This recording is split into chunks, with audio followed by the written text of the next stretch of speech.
പൗരത്വ നിയമ ഭേദഗതിക്കെതിരെ രാജ്യവ്യാപക പ്രതിഷേധം. അസമിലും പശ്ചിമ ബംഗാളിലും ഹർത്താൽ പ്രഖ്യാപിച്ചു. CAA വിജ്ഞാപനത്തിന്റെ കരട് കത്തിച്ചുകൊണ്ടായിരുന്നു അസം സ്റ്റുഡന്റ്സ് യൂണിയന്റെ പ്രതിഷേധം. ചട്ടങ്ങൾ പ്രസിദ്ധീകരിച്ച നടപടി സ്റ്റേ ചെയ്യണമെന്നാവശ്യപ്പെട്ട് മുസ്ലിം ലീഗ് സുപ്രീംകോടതിയെ സമീപിച്ചിട്ടുണ്ട്. അതേസമയം വെബ്സൈറ്റുകൾ തയ്യാറാക്കി CAA നടപടികൾ വേഗത്തിലാക്കുകയാണ് കേന്ദ്ര സർക്കാർ. സിബി ജോസഫ് വിവരങ്ങൾ നൽകും.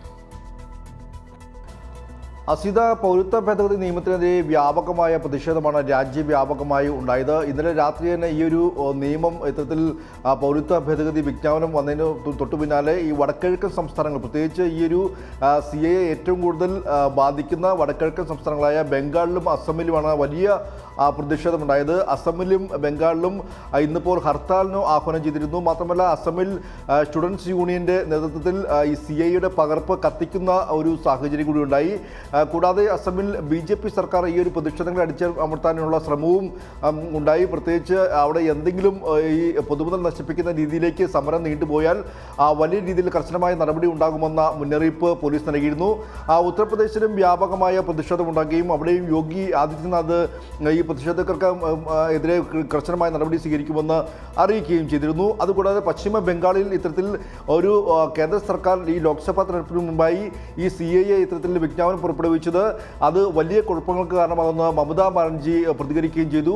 അതുകൂടാതെ ദില്ലിയിലെല്ലാം തന്നെയും കർശനമായ സുരക്ഷയാണ് വിവിധയിടങ്ങളിൽ, നോയിഡയിൽ അടക്കമെല്ലാം തന്നെയും ഏർപ്പെടുത്തിയത്. ദില്ലിയിലെ സർവകലാശാലകളിലായിരുന്നു വലിയ പ്രതിഷേധം അരങ്ങേറിയത്.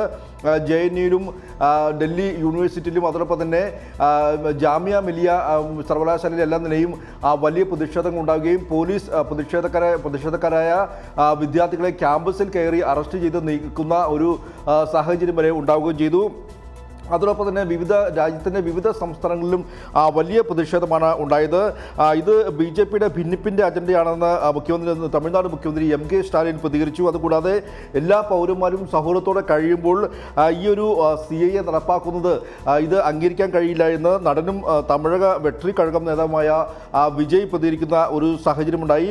അങ്ങനെ വിവിധ കോണുകളിൽ നിന്നും വളരെ വലിയ പ്രതിഷേധമാണ് ഇതുമായി ബന്ധപ്പെട്ടുകൊണ്ട് ഉണ്ടായത്. മാത്രമല്ല നമുക്കറിയാം, കേരളത്തിൽ തന്നെ ഇന്നലെ രാത്രി മുതൽ തന്നെ കേരളത്തിലും DYFIയുടെ നേതൃത്വത്തിൽ വലിയ പ്രതിഷേധങ്ങൾ ഉണ്ടാവുകയും ചെയ്തു. അതോടൊപ്പം തന്നെ മറ്റൊന്ന് നിയമ പോരാട്ടമാണ്. നിയമ പോരാട്ടത്തിൻ്റെ ഭാഗമായി ഇന്ന് DYFI സുപ്രീം കോടതിയിൽ ഹർജി സമർപ്പിച്ചു. കൂടാതെ മുസ്ലിം ലീഗും ഹർജിയുമായി സുപ്രീം കോടതിയെ സമീപിച്ചിട്ടുണ്ട്. നിലവിൽ നിരവധി കേസുകൾ ഇതുമായി ബന്ധപ്പെട്ടുകൊണ്ട് സുപ്രീം കോടതിയിൽ ഉണ്ട് താനും. അതേസമയം തന്നെ ഈ ഒരു CAA നടപ്പാക്കാൻ വേണ്ടി ത്വരിതഗതിയിൽ വളരെ വേഗത്തിൽ തന്നെ നടപടികളുമായി മുന്നോട്ട് പോവുകയാണ് കേന്ദ്ര സർക്കാർ. അതുമായി ബന്ധപ്പെട്ടുകൊണ്ട് ഇന്ന് രാവിലെ തന്നെ ഇതിന്റെ പോർട്ടൽ തുറക്കുന്ന സാഹചര്യം ഉണ്ടായി.